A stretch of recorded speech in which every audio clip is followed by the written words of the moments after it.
مساء الخير متابعينا ومشاهدينا على صفحة الحياة. معنا النهاردة رمز من رموز الحياة، شاعر في بورسعيد من العيار الثقيل. معنا ومعكم الشاعر القدير أستاذ محمد فاروق. أستاذ محمد فاروق، احنا في البداية بنرحب بحضرتك. احنا النهاردة سمعنا قصيدة في نادي أدب الثقافة في بورسعيد، لها طابع خاص ولها إحساس تاني خالص على مسامع الناس اللي حضروا، كلهم أشادوا بها بإحساس، ممكن مش تسقيف بس بإحساس. احنا عايزين يعني وصفها أو الشعور اللي حضرتك كتبت بيه القصيدة دي. هو بسم الله الرحمن الرحيم. طبعا انا سعيد جدا بوجودي معاك. طبعا ايه مقدر نشاط ملحوظ كتير جدا موجود على صدى كل الايفنتات البورسعيديه الموجوده في مجال، يعني تخصص مجال الادب والفنون كمان.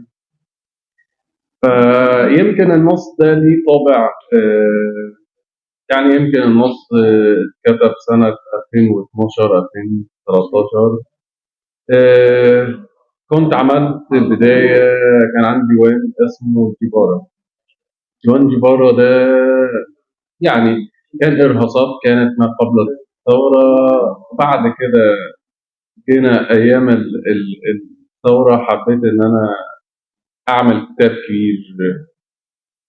ولما حبيت أدخل المسابقة المركزية اختصرت منه بعض القصائد. ما كانتش من النصوص المحفوظه اللي دخلت جوه الديوان. والديوان الحمد لله فاز بالمسابقه المركزيه المركز الاول، والديوان مطبوع يعني سنه 2015. كانت دوره الكاتب الكبير قاسم علاء، كاتب البورسعيدي رحمه الله عليه. عندي اكثر من نص، يمكن نص جماهيري زي ما انت عارف فكره الميدان، وان انت بتشوف الشاعر في الشارع. فده من النصوص الجماهيرية يعني اللي بتتقال في الميادين يعني. ازاي الشاعر يتأكد ان العمل دقيق وممكن الى حد ما كامل؟ هو بص، هو فكرة الكمال عموما في الفن هو سعي، يعني وصول. طبعا فكرة الأصل من الكمال لله، لكن كلنا بنسعى للكمال. والكمال من وجهة نظر الأديب يعني ما فيش، يعني إذا كنا اتفقنا على بعض العلوم يعني اللي ما فيهاش خلاف، يعني اللغة ما فيهاش خلاف. النحو والصرف والعروض، الحاجات دي ما عليهاش خلاف. يعني لازم زي ما انا هكتب حضرتك هتكتب، زي اي شاعر هيكتب. ولكن الجماليات مختلفة ما بين شاعر والتاني، ومن وجهة نظره ان ده الاجمل، انه ده اللي عايز يوصله. فكلنا بنسعى من الكمال للكمال من وجهة نظرنا. هو ده بس. مين ممكن اللي ليه فضل على محمد فاروق مع حفظ الألقاب طبعا في بداية الطريق، أول خطوة على طريق الشعر؟ والله يعني انا مش هقول كلام وخلاص، ولكن انا كان جمهوري الوحيد هو امي. يعني امي اللي بدات معايا القراءه والكتابه، وهي اللي علمتني ان انا ازاي اخطو خطواتي الاولى في الشعر. كنت اقول واروح اقول اسمعها، فكانت تقول لي ببساطه شديده النقد الاول: إيه، لا دي تقيلة، لا دي مش حتاها، لا غير دي. كان الموضوع ببساطة. لغاية لما اتقابلت طبعا مع أكثر من كيان هنا بورسعيدي. طبعا شدي ربط الزجاجين وكتاب الأغاني طبعا كان يرقصها أستاذ محمد حجازي، وكان أستاذ طبعا عبد الناصر حجازي رحمة الله عليه. كان أول من يعني بدأ إن هو يوجهني بقى لكتابة العامية، بدأ الانتقال من الأغنية لكتابة العامية. وبدأنا إن إحنا يعني نروح ونجول مصر في في في بداياتي كشاب. وكل مكان كنت بروح، وفكرة الإشادة كانت دافع ليا كبير جدا، كانت دافع في كتاباتي. وحصولي على الجوائز من وأنا صغير كانت دافع لكتاباتي. طبعا عندنا هنا يمكن كانت الشريحه الاكبر كان كتاب القصه هنا في بورسعيد، ويليها كتاب الفصحى. اما كتاب العاميه كان شريحه صغيره، وان كانت متميزه جدا طبعا، بس كان مقلين في الحضور. عمنا الكبير كامل عيد، عمنا الكبير محمد عبد القادر، عمنا الكبير ابراهيم الباني، اسامي كبيره جدا لو اقعد عشان نقدر ذكر. نحصيها. طبعا مش هقدر ناس كتير، بس ما كانوا مقلين في الحضور. ف... فطبعا كلهم اساتذتنا، وكلنا واتعلمنا منهم. انا طلعت بس حافظ. احنا في تراثنا البورسعيدي حافظين اغاني الشعراء دول من قبل ما اعرفهم، واعرف ان دي كده. بس المسرح كان عامل كبير جدا، وبرضه كان شغلهم بنسمعه وحافظينه قبل ما نعرفهم يعني. فالشعر العامية زي ما انت عارف يعني بيبقى يعني اقرب للقلوب في اغاني السمسميه كتراث كشعبي، في اغاني الرحلات. انا بورسعيدي اصيل يا ابني، دي بتاعت عم كامل. كتب برضه طازه وعاليه من القلوب. كل دي بعض الحاجات التراث الشعبي أرخها من قديم الزمن، عاشت عليها أجيال، وبإذن الله لسه باقية. كل دي بتأثر في كيان الشاعر. وحاجات تانية طبعا كان على أيامنا بصراحة يعني مشروع مهم جدا جدا جدا اسمه القراءة للجميع. القراءة للجميع مشروع اتعمل يعني يمكن من أيام رئيس محمد حسني مبارك. وكانت سيزون مبارك يعني انا شايف ان المشروع ده ما اتجاز زيه في الثقافه خالص. مكتبات الطفل اللي موجوده دلوقتي تبع سيزون مبارك. كانت مشروع القراءه للجميع اللي كان بيدخل المدرسه واللي كان بيدخل، كان كل ده موجود. المكاتب اللي هي مكاتب مسرح حاليا دي كانت مكاتب برضه مشروع مبارك. كانت برضه مشروعات ثقافيه بصراحه احنا كنا محظوظين ان احنا حضرناها يعني. ادي الكل حق صاحب حق يعني بصراحه. هنرجع بالزمن لورا، تاريخ قصايد وتاريخ النقد بتاعها. أول خطوة خطوناها مثلا على طريق الشعر، لما بتبص له دلوقتي إحساسك إيه؟ والله أنا كل واحد فينا شاعر حاليا أو ككاتب عموما عنده الكشكول اللي هو كان بيكتب فيه وهو صغير. أول قصيدة مثلا كانت إيه؟ أنا عندي مثلا قصايد كتير والله. أنا مش عندي كمان مرة دي، بس مش متذكر للأسف يعني. بس إن أنا بقعد انا للعلم الكشاكيل دي بقعد بنزل بيها، بنقعد مناقشات ما بيننا طبعا على المستوى الخاص ما بيني وما بين اصحابي، ونقعد نتكلم فيها يعني. واقعد اقول لهم قد ايه عمر القصيده من شاب مثلا، من طفل بقى، مش من شاب، من طفل عنده 12 سنه و11 سنه و13 سنه بيكتب الكلام ده. ان انا اكتشف بعد ما انا اتعلم علم موسيقى الشعر او العروض ان انا كنت بوزن وايقاعي كويس، وان ودني كويسه، وموسيقى الشعر مظبوطه. فدي حاجات بصراحه. ولكن هي برضه بدايات الكتابات بتبقى المحاكاه يعني التقليد. انت بتقلب، بتسمع غنوه فلان فبتبدا تكتب على نهجها يعني. انما فكره ان انت تصنع قاموسك الخاص وطريقك الخاص واتجاهك في الكتابه بياخد وقت كبير. احلى نوع من انواع القصائد اللي انت بتكتبها مثلا، وبعد ما بتكتبها بتشوف قصتها قدامك. والله وبص انا سؤال كنت انا من الشعراء اللي صعب جدا اكتب حاجه رومانسيه. دي حاجه يعني حاجه كل واحد يعني استغراب ازاي يعني بدايه الكاتب وبيكمل اكبر لكل شاعر وبيبقى في المنطقه دي. انما للاسف يعني انا ما عنديش فكره ان انا اكتب حاجه رومانسي، حتى لما ابدا اكتب حاجه رومانسيه وطالعه باحساس واحد لواحده، وفجاه ان هي تنتهي القصيده بانك رايح ناحيه مصر وبتحبها. فبصراحه هي فكره ان انا اكتب حاجه رومانسيه دي، حتى على المستوى الشخصي بقى، ان انت مثلا ايه عايز تكتب بقى ايه لاولادك لزوجتك، الموضوع ما معايا بصراحه مش عارف، يعني انا مش عارف. احنا لما دورنا برضو كده والاعداد برضو جاب بعض المعلومات، لما بتحاول تكتب حاجه بتاخد تقوقع كده، تمام. اه.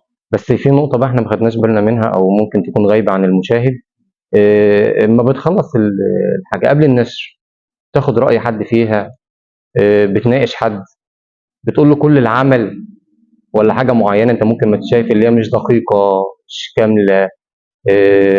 مع العلم بتعلق على ناس كتير وكلهم بياخدوا ارائك من واقع الخبره. بص، هو مش فكره ان انا النقد، مش فكرته ان انا اطلع الاخطاء بس، بالعكس. مظبوط. يعني انا زي ما انا قاعد على الترابيزه وبقول انا زي ما قلت الاخطاء، انا بحب ابدا بالسلبيات عموما كنوع من الايجابي. يعني انا لو حطيت ايدك على السلبي ما عادش تعمله تاني، هي دي الفكره. وبرضه ان انا لازم اقول الايجابيات اللي موجوده في النص عشان تكررها مره ثانيه. ولكن الناقد عين الكاتب، فانا طبعا لازم ان انا على العموم يعني ما بحبش طول ما هي في رحم الكتابه، طول ما انا في رحم او لسه ما خرجتش للنور، خلاص تمام، ما احبش اوريها لحد. ولكن طبعا انا قبل النشر لازم ان انا النصوص اللي انا واقعد فيها مره واثنين وثلاثه، انا ممكن المفروض انا اكون بقولها بشكل، احنا بنكتب عمليه اكون بقولها بشكل ولكن تقرا بشكل تاني. طب اشكل ازاي؟ طب اكتب ازاي؟ طب حتى الايقاع السمعي، لان احنا عندنا برضه لهجه، فهل ده هيكسر في الموسيقى على الورق؟ بس في فكره ما بين الجواله او الشفهيه وما بين القراءه، فهي دي لازم يكون لك عين تانية، عين اخرى موجوده، فده بيحصل. اراء الانطباعيه السريعه مم. في قعده او في مجال، مم. بتشكل ايه لمحمد فوزي؟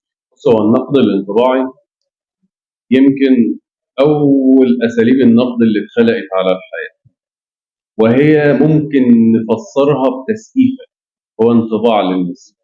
خلاص، ممكن انت تكون بتقول بغير اتجاههم وتفاعل الناس معاك، ولكن ده دليل بيبقى مؤشر للكاتب على كتابته ان هو اجاد او يمشي في الطريق ده او يعيد كتابه النص مره ثانيه.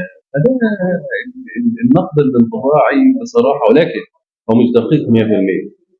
يعني انا على المستوى الشخصي انا ممكن اقول حاجه في نص او في عمل وقتها واغير رايي، وفي نصوص اقول ان انا ما اقدرش ان انا اتكلم عليها دلوقتي، ما ينفعش معاها النقد الانطباعي، لازم ان انا اعيد اقراها تاني واسمعها تاني اكثر من مره عشان ابدي رايي فيه. انما الراي الانطباعي مش مع كل هو اخيرا هنحب نسمع كلمه اخيره لقصيده او حاجه صغيره يعني مش طويله في ايجاز يعني او مقطوعه صغيره. بلادي بلادي بلادي، فين بلادي يا بلادي، يلي كان حبي وفؤادي فرحة في وش البلاد، فرحة في وش الولاد، مصر يا أم البلاد، اللي طفح الجيل وزاد فقرنا بقى أمر عادي. فقر خلى الحوجة تفرد كم لشعبك من آيات. الله. طيب. كلمة أخيرة آخر الحوار للشاعر المبتدئ مم. أول الطريق نختم بيها اللقاء. بص، هو دي بصراحة يعني أنا إيه الرواكز أو الأساسيات اللي للشاعر؟ للأسف هو التوجيه والكيانات. يعني أنا قلت في البداية إن أنا كنت محظوظ إن أنا اتوجهت لمكان صح والناس صح، وللأسف أنا شايف يعني حاصل يمكن مأثر على الحركة الأدبية في بورسعيد، وإن ده كيان مخالف للكيان ده، وإن ده كيان بيكره الكيان ده. فصدقني ده ممكن يأثر على براعم أو بدايات مبتدئ مبتدئ الكتابة. مش لازم إن أنا أكتب له عشان يبقى شاعر. أنا بضره جدا جدا جدا، وده بيحصل للأسف. إن أنا كشاعر أبدأ أصلح لفلان فقع بخطأ إن أنا بكتب، ويبدأ يقدم هذا النص على إنه نص وملك. لما يجي يكتب على نهجه بعد كده هيحتاجك برضه عشان تصلحه. فأنا أحفظ طبعا. كان زمان يقول لك احفظ عشان الإيقاع يستمر أو يتثبت جوايا. مفرداتي وقاموسي يمتلئ بالمفردات الشعرية. لما أجي أكتب يبقى عندي موسيقى وعندي مفردات، أبدأ أصنع. حتى لو المحاكاة زي ما أنا قلت لنظرية التعلم من 3 حاجات، إن البداية هي المحاكاة، التقليد.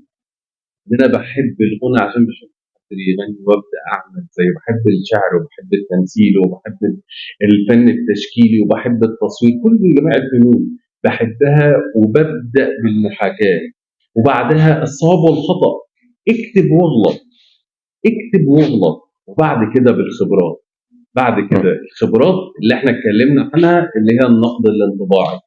ان يجي فلان يقول لي لا ده صح اعمله على طول، وده غلط ما عدتش تعمله. ده بيكون خبرات. الجماليات كلها بتبقى عندي وانا بطلع النص طبعا موضوع كبير. فكره الوعي واللاوعي في بدايه الكتابه ونهايتها، ولكن برضه الخبرات بتفضل موجوده حتى لو في اللاوعي. يعني ده متفق عليه. يعني لو انا مش قاصد، عندي الخبره وهي موجوده وهتطلع في الوقت اللي انا هحتاجها. بس هم يركزوا على نظريه التعلم في اي شيء، في اي شيء. دي لازم تبقى موجوده. إحنا سعداء جدا انا بحضرتك، الاسعد. وطبعا المشاهدين هيستمتعوا برضو باللقاء إن شاء الله. متابعينا ومشاهدينا على صفحة الحياة، كان معكم حسام الحبال من أصل ثقافة بورسعيد، وخصوصا نادي أدب أصل ثقافة بورسعيد. شكرا.